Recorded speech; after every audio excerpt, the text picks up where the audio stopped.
When I'm starting to study fields in more detail,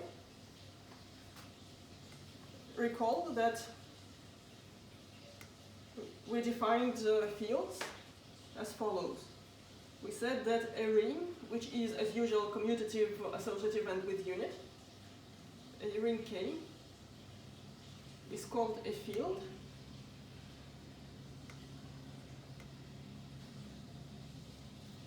if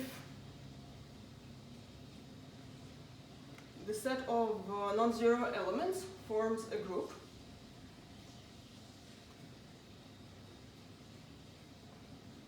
or equivalently K is not a zero ring and every non-zero element X in K is invertible.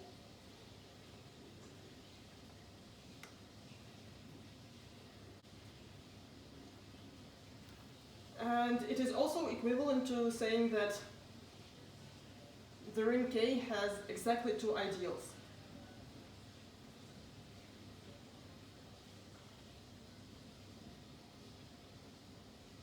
Namely, the ideal, the zero ideal, and the unit ideal.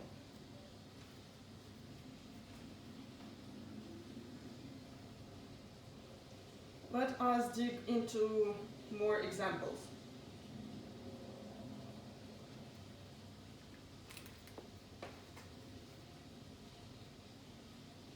So the first type of examples,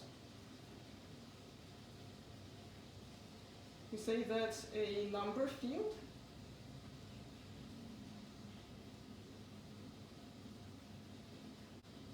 K is a subfield of C. A subfield meaning that it is a subring of C, which is also a field. So, for example, Q is a number field, C itself is a number field. We can also view the ring Q adjoin square root of -5. This is isomorphic to Q adjoin X modulo the ideal x squared plus 5, because this polynomial does not have a root over Q. This is an irreducible polynomial and therefore it generates a maximal ideal. And so this is a field, this quotient is a field. And it is a subfield of C if we send the element square root of -5 to I times square root of 5.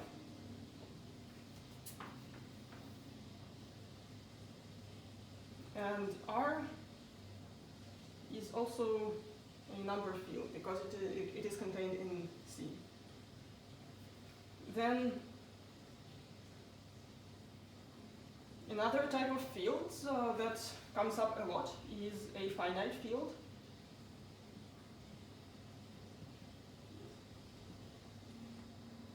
A finite field K is a field that has a finite number of elements, such that the cardinality of K is finite.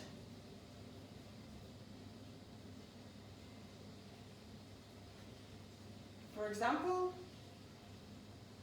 the field that is denoted by F sub P, we define it as Z mod the ideal generated by a prime element.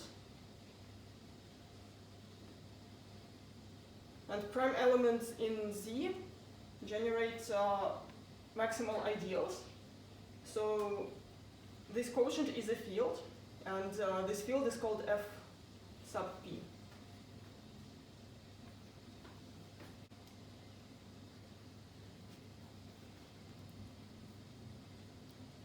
And the third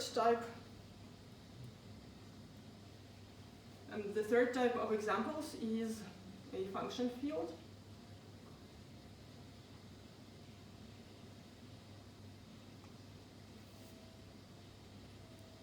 It is a field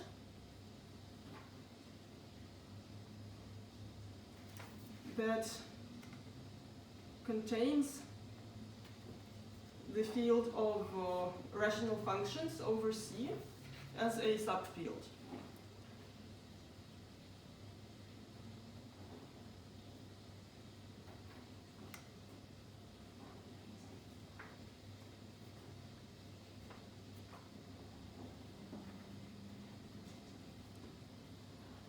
And examples are, we can take the field C adjoin T and we can adjoin another variable.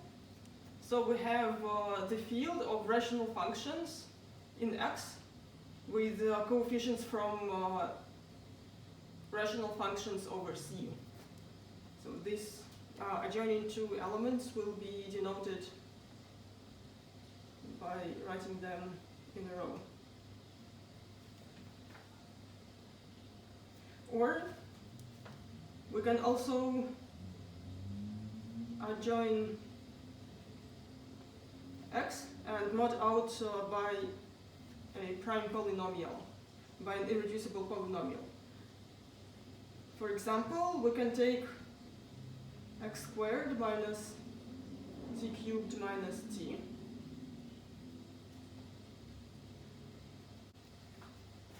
So we note that x squared minus t cubed minus t is irreducible because this polynomial, as a polynomial in X, does not have a root in C adjoin T, because there is no x0 in C adjoin T, such that x0 squared is equal to t cubed plus t. And therefore it generates a maximal ideal, and so this quotient is a field. And it contains the field of rational functions, where we embed a rational function, viewing it as a constant, as a polynomial in X.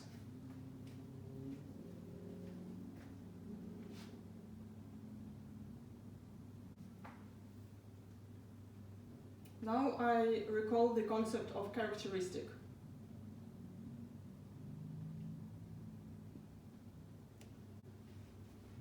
We define characteristic of a ring, but for just fields, we say that characteristic of a field K is equal to n if the kernel of the unique ring homomorphism from Z to K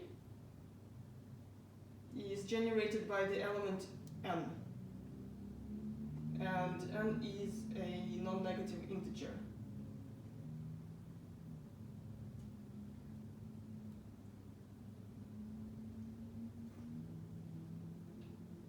Or equivalently, we can say that it is the minimal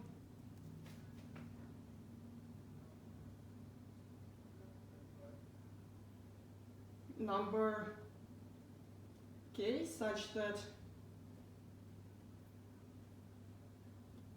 1 plus 1 plus 1, etc. K times is equal to 0.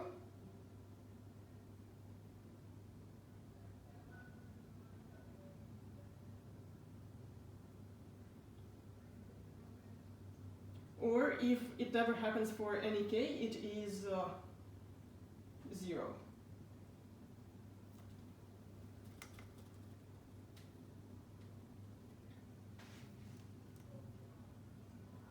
So if there exists such a K, then the characteristic is equal to this K, or else characteristic of K is equal to 0. We can see in these examples that all examples of type 1 or type 3 have characteristic 0.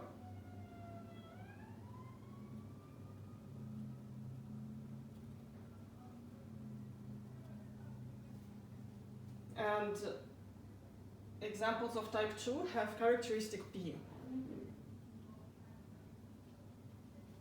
Characteristic of Fp is equal to P.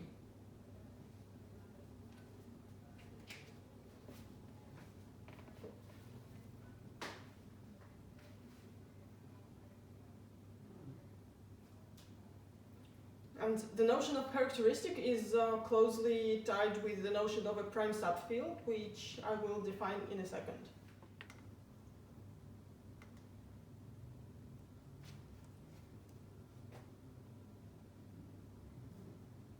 Okay, so if K is a field, then its prime subfield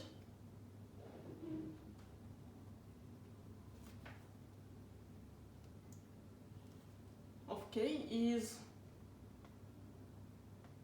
the smallest subfield.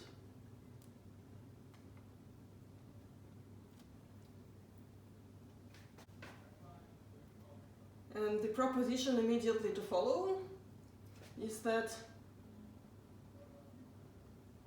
every field has a prime subfield. Every field K has a prime subfield, let me denote it by F. And there are exactly two cases.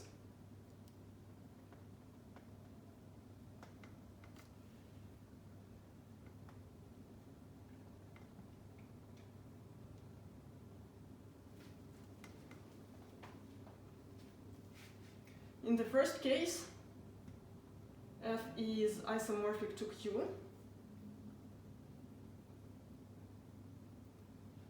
and then characteristic of K is equal to 0. And second, F is isomorphic to Fp for a prime number P, and then characteristic of K is equal to P.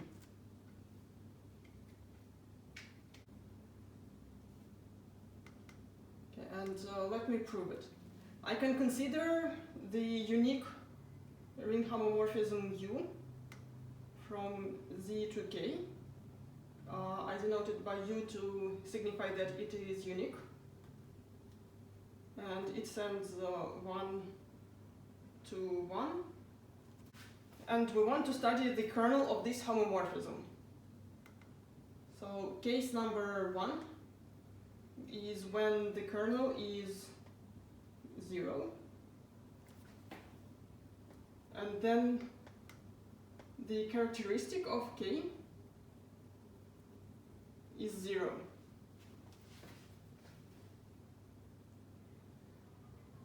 And therefore U is an injection. And so Z inside K is a subring.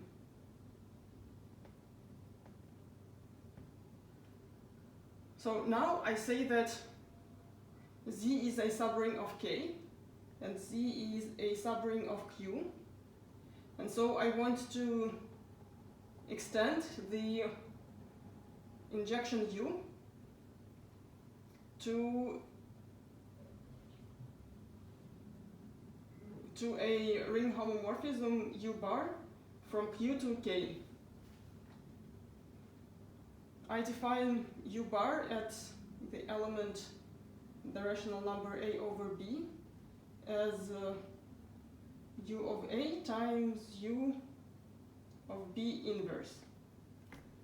So since B is an integer and it is in denominator, so B is non-zero, therefore u of B is non-zero, and so we can take its inverse in K. I leave it without proof that u bar is well defined, but then we have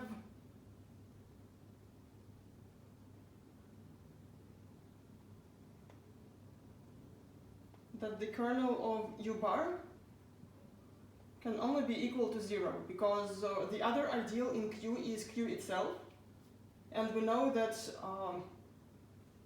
Q is a ring homomorphism, so the kernel cannot be equal to Q itself. So u bar is injective, and therefore we realized Q as a subfield in K. And it is the smallest subfield because we started from taking 1 in K, and then we added all the sums of 1 with itself by considering the image of Z, and then we inverted all those numbers to get the image of Q under u bar. So Q is a prime subfield.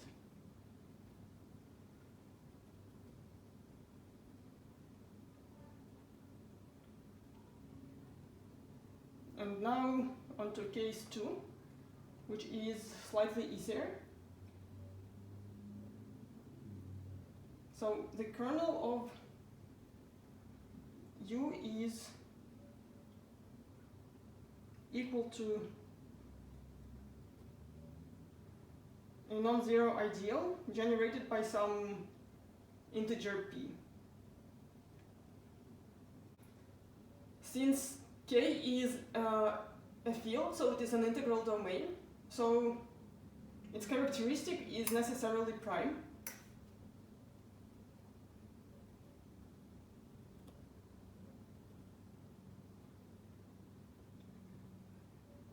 Otherwise, there would be 0 divisors.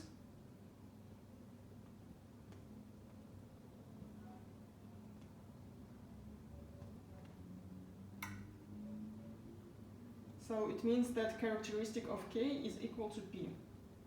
And then by the first isomorphism theorem,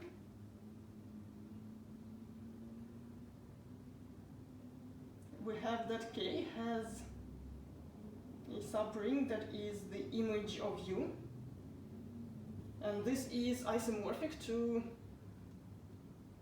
Z quotient by the kernel of U. So this was the definition of Fp. And so K has a subfield Fp, and again, since we started with 1 and adding multiples of 1, we get that Fp is the smallest subfield of K. And so Fp is a prime subfield.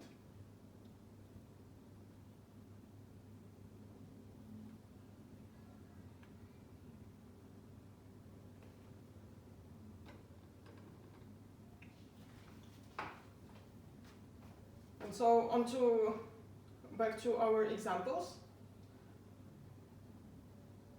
In examples of type 1 and 3, each subfield of C contains Q, and each function field contains Q because C adjoint C contains Q. So we get that the prime subfields of in examples 1 and 3 are Q.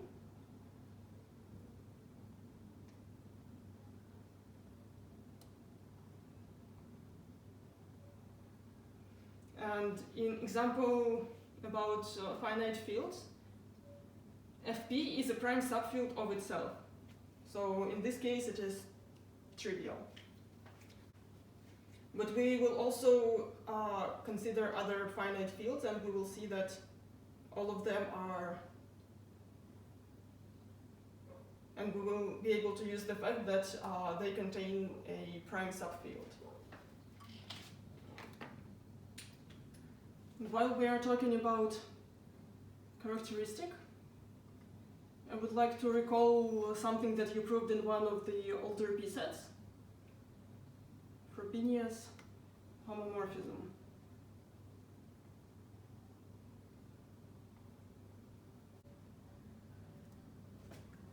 You proved it for any ring, so in particular, for any field K of characteristic P, of positive characteristic P, we have that taking power P is a homomorphism. So for any x and y in K, x plus y taken to the power P is equal to x to the power P plus y to the power P. And so taking power P is a ring homomorphism.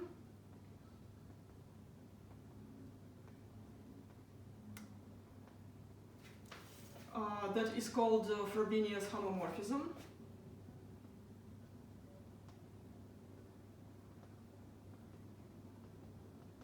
And it is commonly denoted by Fr from K to K. And moreover, since we know that that K has only two ideals, K has only two ideals being a field, so any homomorphism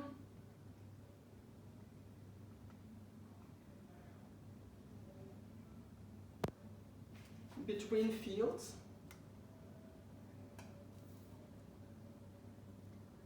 is injective.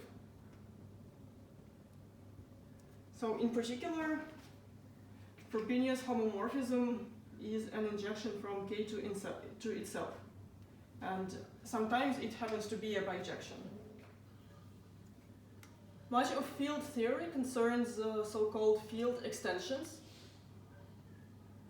It is when one field is a subfield of another field, and this topic starts deceptively simple, but then results in a very beautiful theorem. Definition: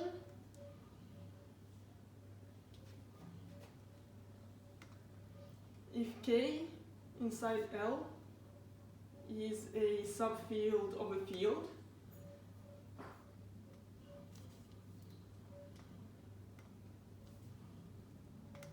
field L, then L is called field extension, or just an extension of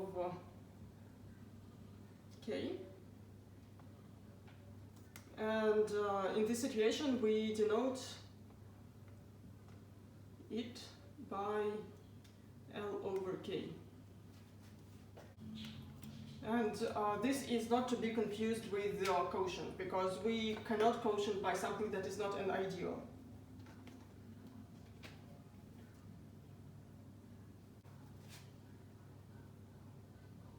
Proposition that should not surprise you after the lecture about base extensions is that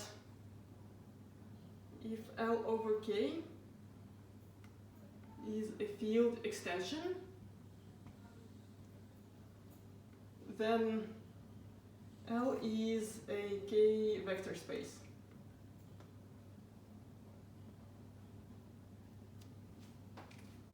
And for the proof, either recall or do it as an exercise that we introduce the K module structure or the K vector space structure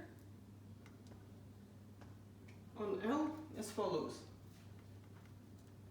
K cross L goes to L, where we send a pair K comma L to K times L, and the multiplication is taken in L, because every element of K is also an element of L, so we can multiply them.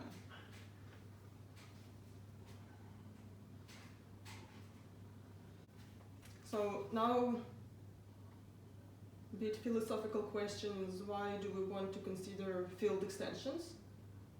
And the answer is because if a polynomial f of x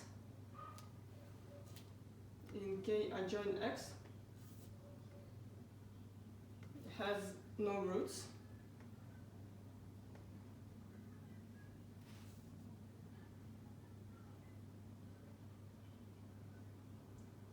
then we can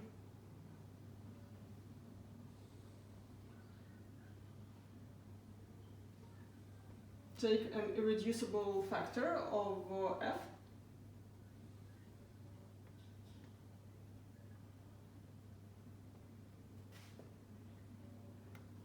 f1 of f, and consider the quotient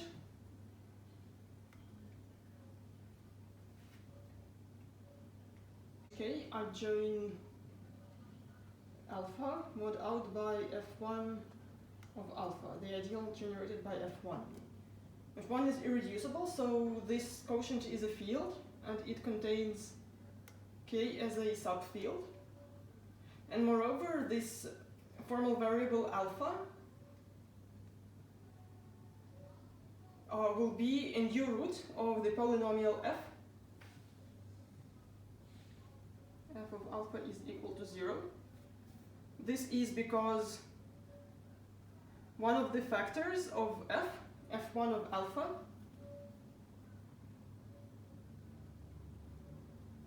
is equal to 0 in this new bigger field, because it generates the ideal, so it corresponds to the zero equivalence class.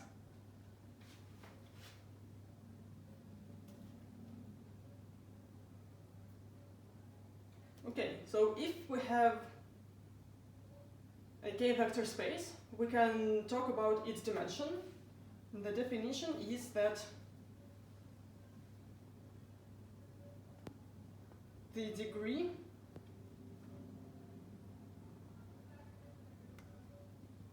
of a field extension L over K,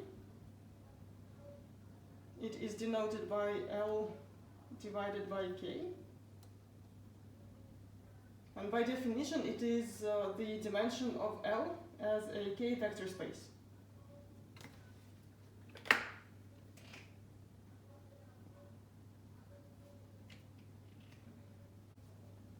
So why is this the degree?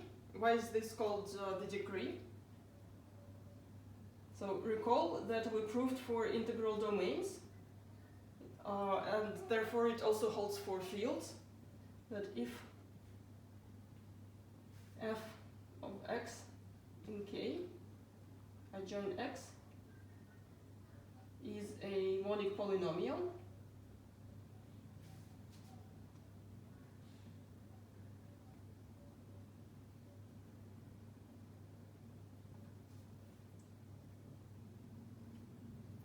then K adjoint x mod out by f of x is isomorphic as a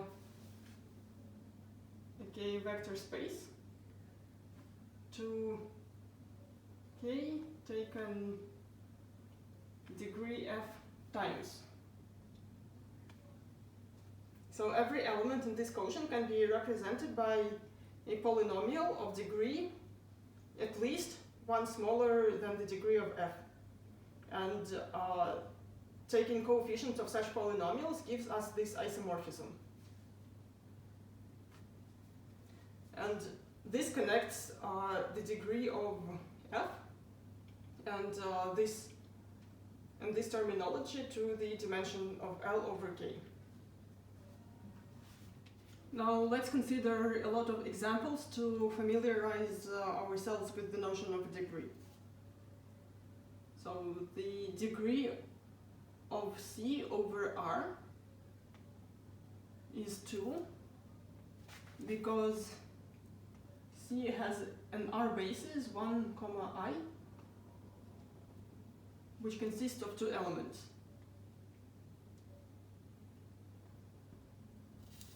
the degree of C over Q is equal to infinity, because C has too many transcendental elements, and the degree of R over Q is also equal to infinity. Even if we don't go to transcendental, we can consider elements of the form square root of 2, square root of 3, square root of 5, etc. And it is not completely trivial, but we cannot take a finite number of them to generate all the others. Then the degree of Q adjoin I over Q is equal to 2, because we view Q adjoin I as Q mod out by x squared plus I,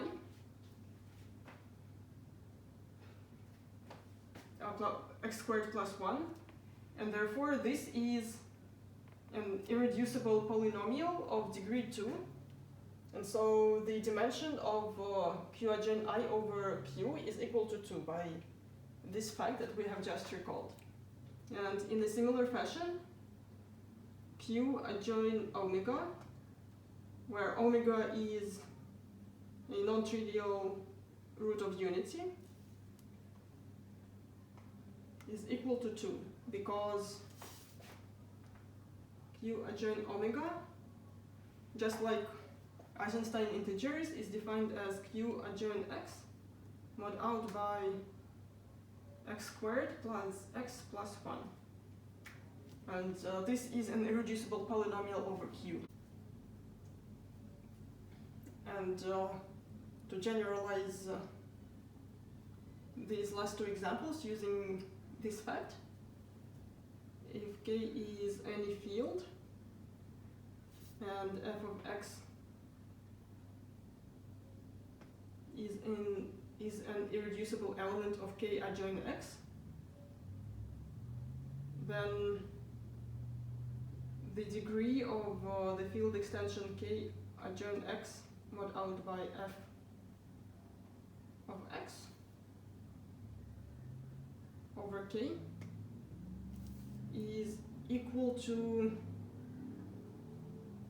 the degree of f. Okay? And if K is a field, then K parenthesis T is also a field. It is the field of rational functions. So K of T is defined as the fraction field of K adjoin T of the fraction field of the ring of polynomials, and the degree of this field extension is infinity, because the ring of polynomials is contained in the field of fractions, and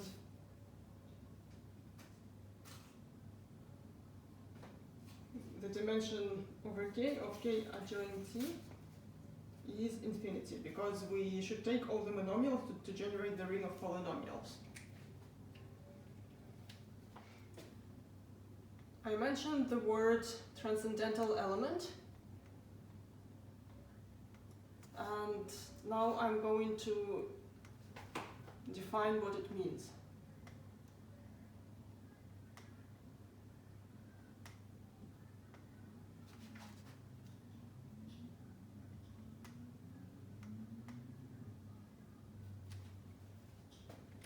So if L over K is a field extension and alpha is an element of L, then we can also define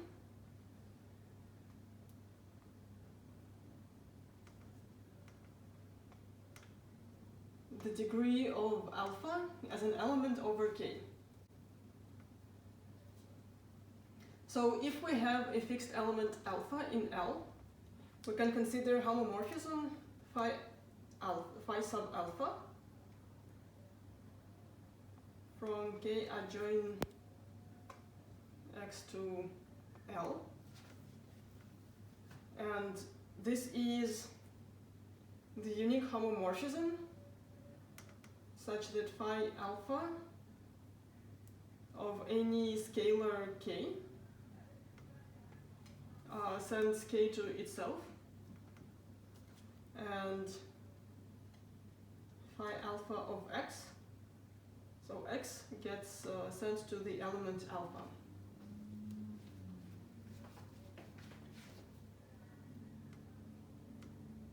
And then we say that alpha is called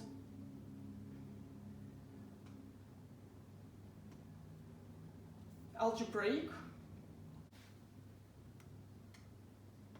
over K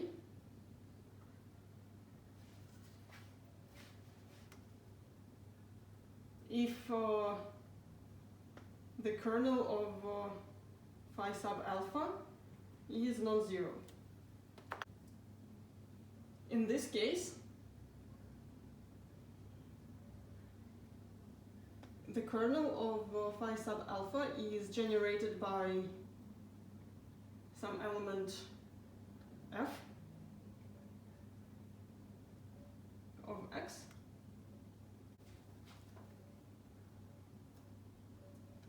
and by dividing the leading coefficient by its inverse, we can assume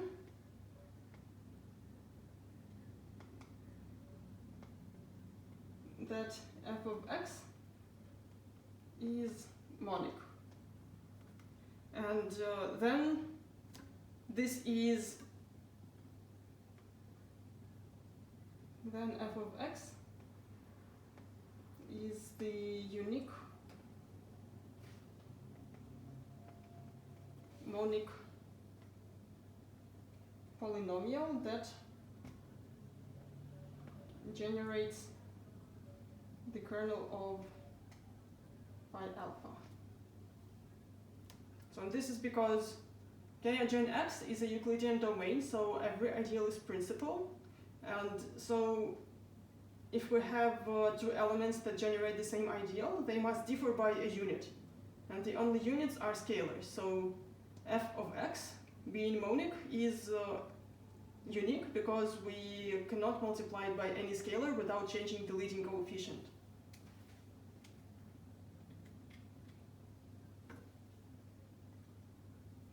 And then we say that the degree of alpha over K is equal to the degree of this monic polynomial f that generates the corresponding kernel. And such an f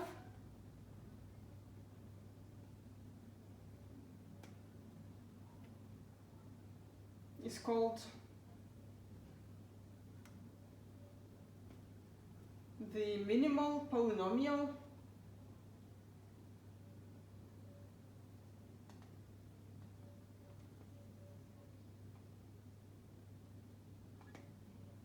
of alpha over K, and we will denote it by f alpha over K or by just f sub alpha.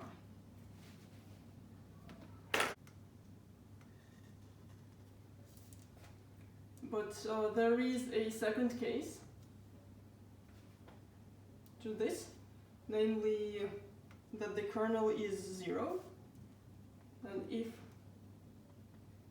the kernel of phi alpha is equal to 0, then alpha is called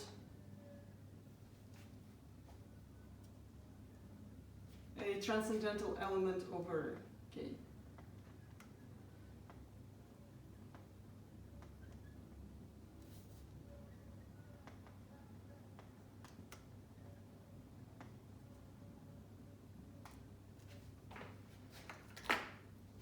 And the condition that the kernel is trivial ensures that there is no polynomial such that alpha is its root. So there does not exist a polynomial f with coefficients in k such that f of alpha is equal to 0. Okay, and a lot of examples. So I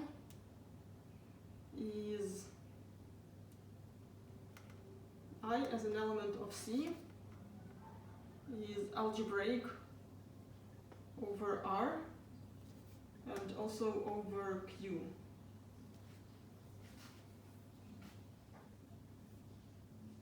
And the degree of I over both fields R and Q is equal to 2.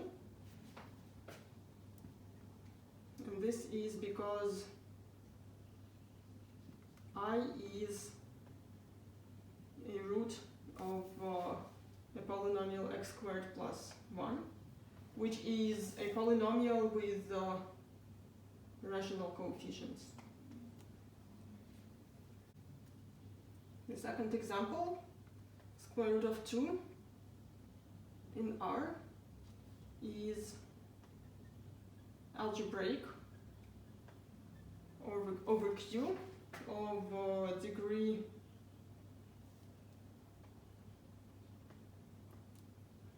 also 2, because square root of 2 is a root of a polynomial with rational coefficients, x squared minus 2.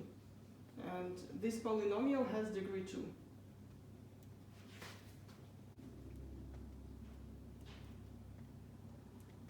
Numbers, constants e and pi are in R are transcendental over Q, and this is a pretty hard fact.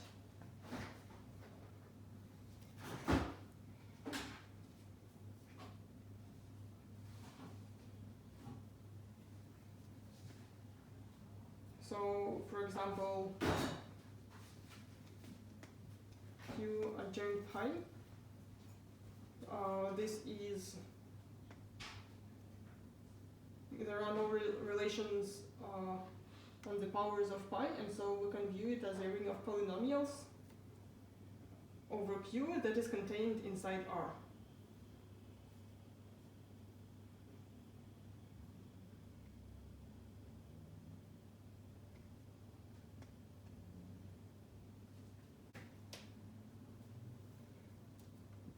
T in the ring, the field of rational functions is transcendental over C, and this is because the ring of polynomials in T is a subring of C parenthesis T. And an important remark, every time we specified that like an element is algebraic over R or over Q or over something, so the notion of degree and minimal polynomial and even what is algebraic and what is transcendental, they depend on both the element alpha in L and the base field K.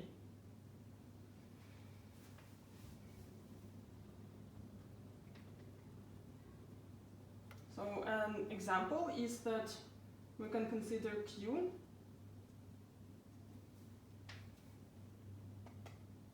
it is a subfield of Q adjoint I, and this is a subfield of Q adjoin square root of I.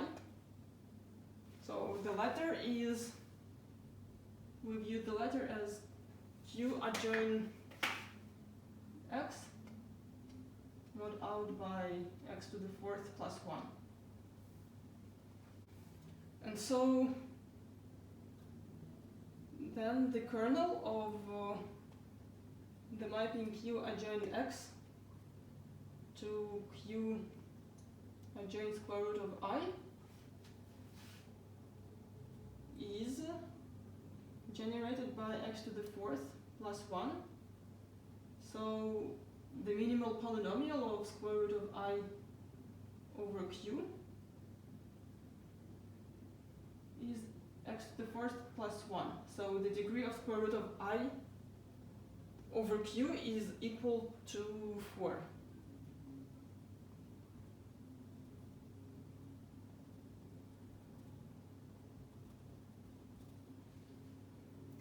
However,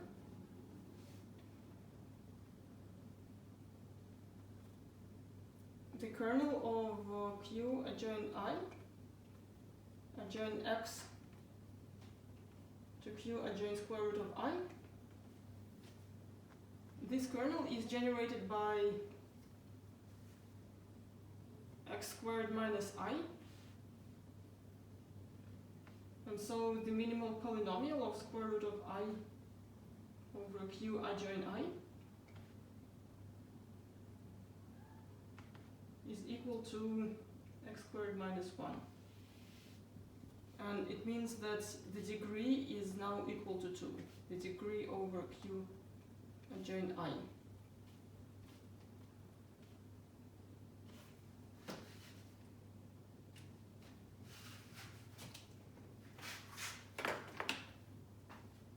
And for example, we say that pi is transcendental over Q, but pi is algebraic over R itself, because it is a trivial field extension of degree 1. And it satisfies, it is a root of a linear polynomial over R.